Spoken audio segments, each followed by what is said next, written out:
Sir, ಈ ಮಂಗಳೂರಲ್ಲಿ ಸೂರತ್ಕಲ್ಲಲ್ಲಿ ಇನ್ನೊಂದು ಮರ್ಡರ್ ಆಗಿತ್ತು ಸರ್. ಹೌದು ಹೌದು. ಅದ್ರ ಬಗ್ಗೆ ಸ್ವಲ್ಪ ಡೀಟೇಲ್ಸ್ ಬೇಕಾಯ್ತು ಸರ್. ನಿನ್ನೆ ರಾತ್ರಿ ಸರ್. ಫಾಜಿಲ್ ಅನ್ನುವಂತ ಒಬ್ಬ ಯುವಕ ಅಲ್ಲಿ ನಿಂತಿದ್ದಾಗ ದುಷ್ಕರ್ಮಿಗಳು ಬಂದು ಅವನ್ನ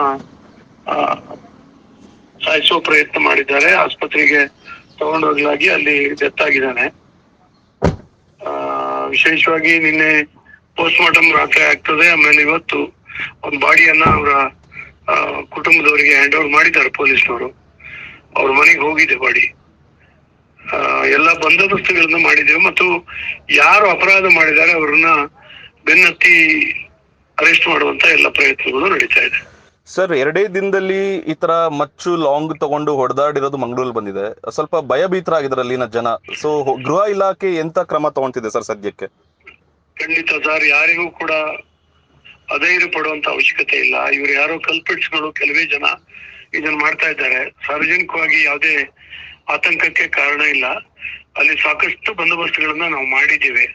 ತಾವು ಹೇಳೋದು ಸತ್ಯ ಇದೆ. ಕಳೆದ 12 ದಿವಸದಲ್ಲಿ ಸುಮಾರು 3 ಅಲ್ಲಿ ಈ ರೀತಿ ಮರ್ಡರ್ ಕೇಸ್ಗಳು ನಡೀತಿದೆ. ಬೇರೆ ಬೇರೆ ಕಾರಣಕ್ಕಾಗಿ ನಡೆದಿದೆ. ಹಾಗಾಗಿ ಅದು ವಿಚಾರಣೆಯ ನಂತರ ಹೊರಗೆ ಬರ್ತದೆ. ಇದು ಕೂಡ ಒಂದು ಆಗಿದೆ.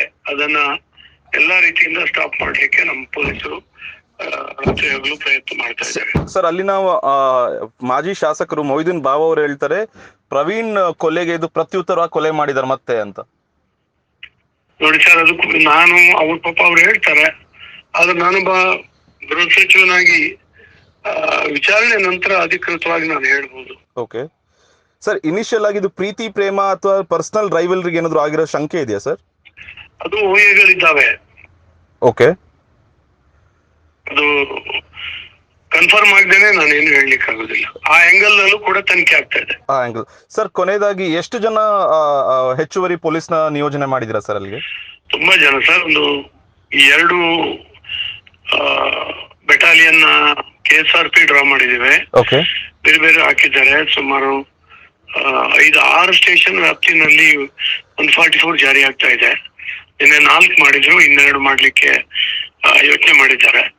ಹಾಗಾಗಿ ಎಲ್ಲ ಸೂಕ್ಷ್ಮ ಪ್ರದೇಶಗಳಲ್ಲಿ ಸಾಕಷ್ಟು ಬಂದೋಬಸ್ತ್ ಮಾಡಿದ್ದಾರೆ. ರ್ಯಾಪಿಡ್ ಆಕ್ಷನ್ ಫೋರ್ಸ್ ಬೇಕಾದ್ರೂ ಕೂಡ ತರಿಸ್ಕೊಳ್ಬೇಕು ಅಂತ ಹೇಳಿ ನಿನ್ನೆ ನಾನು ಮುಖ್ಯಮಂತ್ರಿಗಳು ಸೂಚನೆ ಕೊಟ್ಟಿದ್ದೇವೆ.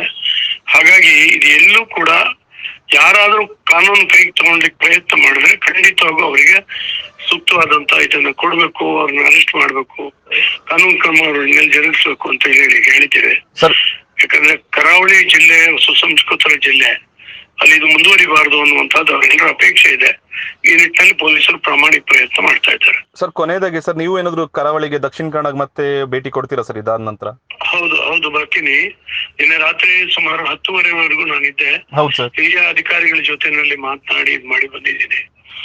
ನಾವು ಫ್ರೀ ಹ್ಯಾಂಡ್ ಕೊಟ್ಟಿದ್ದೀವಿ ಪೊಲೀಸರಿಗೆ. ಹಿರಿಯ ಪೊಲೀಸ್ ಅಧಿಕಾರಿ ADGP ರ್ಯಾಂಕಿನ ಒಬ್ಬ ಅಧಿಕಾರಿ ಮೊನ್ನೆಯಿಂದ ಅಲ್ಲೇ ಇದ್ದಾರೆ. ಹೌದು, ಅವರೇ ಸ್ವತಃ ಮಾರ್ಗದರ್ಶನ ಮಾಡಿ ಅಲ್ಲಿ ನಿಭಾಯಿಸ್ತಾ ಇದ್ದಾರೆ. ಎಷ್ಟು ಫೋರ್ಸ್ ಬೇಕು ಅಷ್ಟನ್ನ ಡ್ರಾ ಮಾಡ್ಬೇಕು ಅಂತ ಹೇಳಿ ಈಗಾಗಲೇ ಸರ್ ಹೇಳಿದ್ದೇವೆ. ಅಂದ್ರೆ ತಾವು ಸಂಜೆ ಅಥವಾ ನಾಳೆ ಏನಾದ್ರು ಹೋಗ್ತೀರಾ ಸರ್? ನಾನು ನೋಡ್ಬೇಕು ಹೇಗೆ ಅಂತ ಹೇಳಿ ಅಧಿಕಾರಿಗಳ ಜೊತೆ ಮಾತಾಡಿ ನಿರ್ಧಾರಕ್ಕೆ ಬರ್ತೀನಿ. Okay sir, thank you so much sir. Thank you sir. ಧನ್ಯವಾದ. Thank you.